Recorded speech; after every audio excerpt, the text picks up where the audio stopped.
Since the Skoda Kodiaq launched in Australia in 2017, it has become the brand's best-selling model. And part of the reason for that is the Euro sizing of this 7-seater.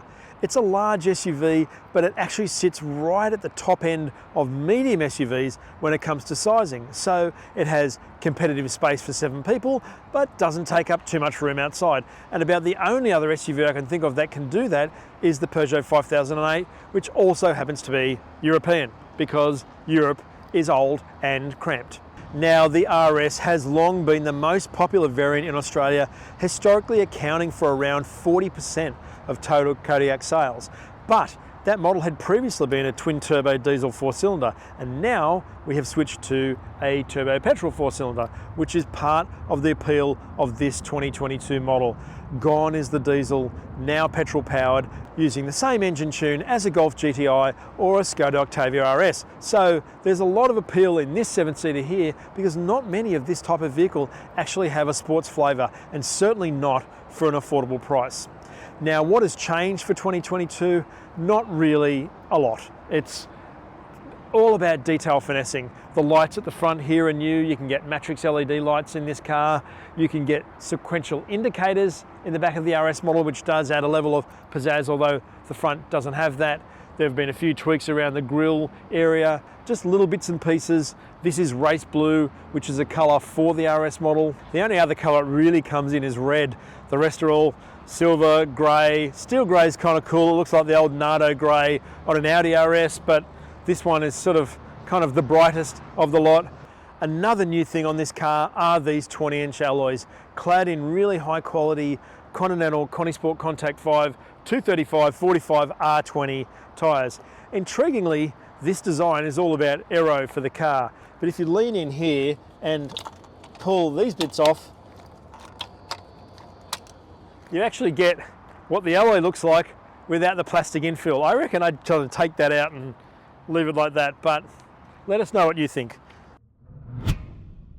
The combined fuel consumption figure for the Skoda Kodiaq RS is 7.5 litres per 100 kilometres. However, we've averaged 10.4 litres per 100 kilometres, drinking 95 octane premium unleaded. The warranty for the car is 5 years or unlimited kilometres, but if you buy the 7-year service pack, which costs $2,900, you also get 2 extra years of warranty with unlimited kilometres as part of that. You can also get a 5-year service pack, which costs $2,000, but doesn't add the extra warranty time. Over the past 12 months, the median budget direct customer has paid $969 to comprehensively insure a Skoda Kodiaq. However, everybody's situation is different, and your premium will vary based on things insurers take into account, like where you live, your driving history, and whether you garage your car.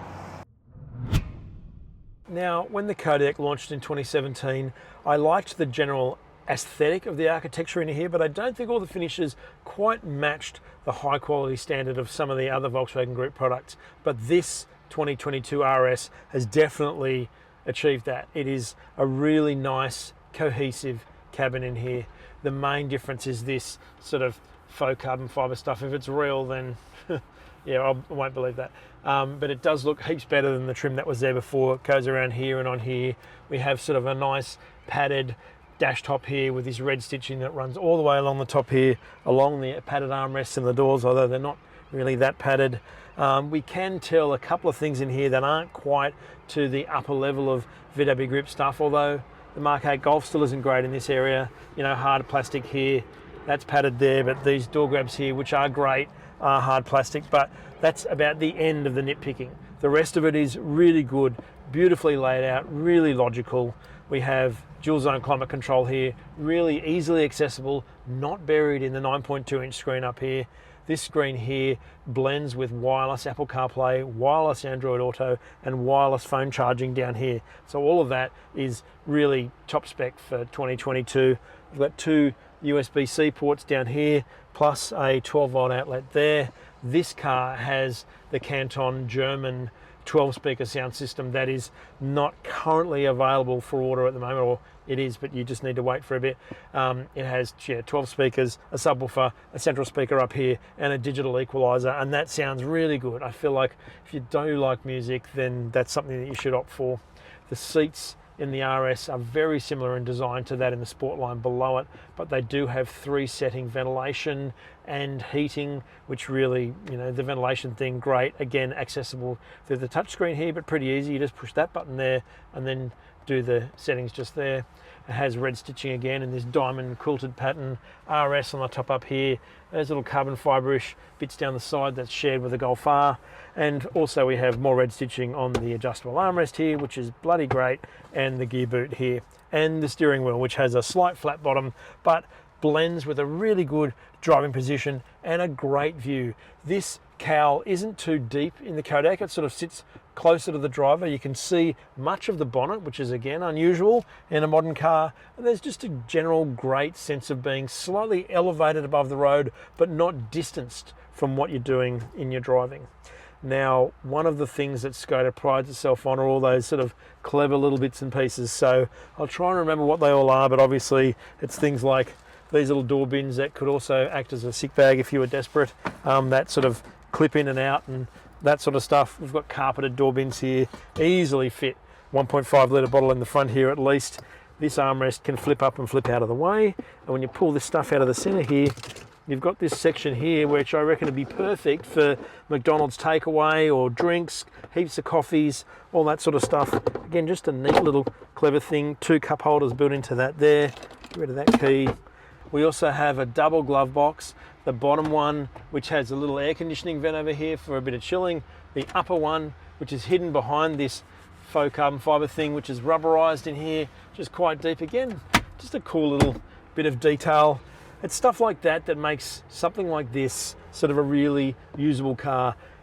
The seats also have exactly the same settings for both fronts. So they're electrically adjustable in every way. We have 3-setting memory on both seats. We have manually adjustable under thigh thing on both seats.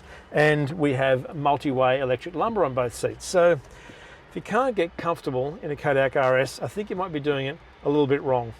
We also, for 2022, get slightly modified virtual instrument thing here with a bit more red and a bit more sporting appeal, but generally this is relatively understated given that we're in a fairly performance oriented Skoda.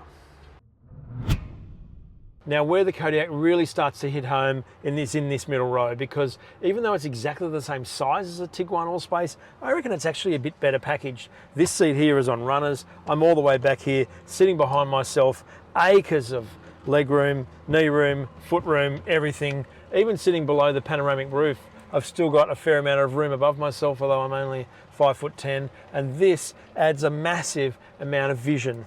This centre seat here isn't too uncomfortable either, even though there's a fairly high transmission tunnel in the middle, and Skoda claims that for a 7-seat large SUV, which is what they call it, this has the most centre middle seat room and front seat room than anything else in its class. I don't think that this seat is quite as comfortable as the front. The lumbar support is okay, it's pretty flat. The under thigh support is reasonable. I think over a long period you might start to get a bit of a sore back, but who knows, I haven't done that yet. The seat adjustment too starts there and finishes there, so the adjustment there isn't huge, but we do have cool little things like this. We've got these little neck pillow things that flip out from the headrest. It means you can sort of rest away, which is a really unusual feature in the class and something that people on long distances will absolutely love. And then there's the rest of the stuff too. We've got like a really wide center armrest here with 3 cup holders, not just 2. We've got adjustable air conditioning here with its own rear vents. We have a 12-volt outlet down the bottom. We have 3-setting seat heating for the 2 outer positions. And in the doors, we can easily fit large bottles in these carpeted sections, also with proper grips on the doors. Both rear doors also have these sunshade blinds built into the door, which is another great thing for families. But in general, I don't think it matters who you are. Sitting in here is a nice place to be. And even the trim on the backs of these seats with these perforated sections here and these map pockets and the little holes to add a little bit of airiness just adds a little bit of extra class. It hasn't taken a step back from front to middle. It's exactly the same.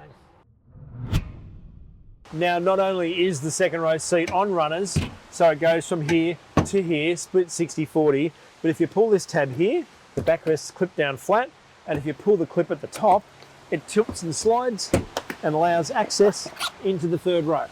Now, like the same size Tiguan Allspace, The Kodiaq doesn't have tons of room in the third row. It is a little bit of a +2 seating arrangement. We don't have our own air vents in here, but it does have pretty good vision. You do have a good view over the front, and getting in here isn't that difficult. The middle row already has tons of legroom, so even though I have to compromise a bit with where the backrest is here so I can get my feet tucked under on my knees in a position, I'm sort of locked and loaded in a really solid place. But this seat, while trimmed in the same trim as the rest of the interior, is more for children than adults. However, you could do a short trip in here. At the rear of the new RS, it's pretty much the same as before. We do have slightly different lights. We've got those sequential indicators like I remembered, and because it's an RS, we have black badging. We've got the red band through here with the reflector strip, which the diesel already had, and in here we have a ton of room, considering that it's less than 4.7 metres long. Here, behind the third row, there's 270 litres of space, which is pretty good. You can lift the floor up here and sit it down there if you need to slot something into place. We've got the retractable luggage cover storage under here. We've got a space saver spare in the floor there, and on the sides here we've got little bins. This one here goes quite deep down there. Got little fold down hooks on either side here, and when you drop the third row down easily like that and like that, there's 765 litres of space, which is heaps. This is less than 4.7 metres long, and it has that much boot space, which is tons, plus an electric tailgate. But we'll find out how many soccer balls it actually takes as well. 58 soccer balls, just above the rear window line. Now, while a handful of safety features have been removed from the Kodiaq RS due to the semiconductor shortage, it still has a fair amount of active safety equipment. It has 9 airbags, it has adaptive cruise control, it has front and rear parking sensors, it has adaptive lane assist, things like that that sort of kind of help it add to its level of passive safety, which is really quite tremendous on those excellent tyres with this all-wheel drive system.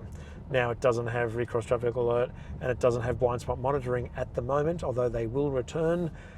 Generally though, this is pretty much par for the course for a large SUV. Regarding the passive safety aspect of the Kodiaq RS, that's where it really starts to show, like that acceleration from a T-junction there, lovely and smooth, 6.6 to 100, ain't messing about, and with the level of torque in this car, 370 Newton meters from 1600 RPM to 4,300 RPM is a really broad spread. You can add an element to the engine as well. It has 180 kilowatts from 5,250 to 6,500 RPM. Skoda says that's good enough for a 233 km/h top speed, which is pretty impressive. But you could also tune the exhaust or the engine induction sound in this car. So currently I have it in off. So what we hear is just a nice, silky, smooth, typical Volkswagen Group turbo petrol thing. And if I pump it into sport there, you can instantly hear